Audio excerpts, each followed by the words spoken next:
আসসালামু আলাইকুম। সুপ্রিয় বন্ধুরা, আপনারা সবাই কেমন আছেন? আলহামদুলিল্লাহ, আল্লাহর রহমতে আমি ভালো আছি। সবাইকে পবিত্র মাহে রমজানের শুভেচ্ছা জানাচ্ছি।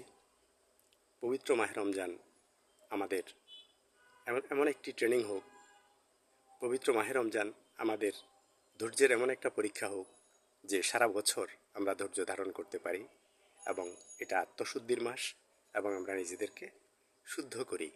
আমাদের ভেতরের পশুকে আমরা মেরে ফেলি।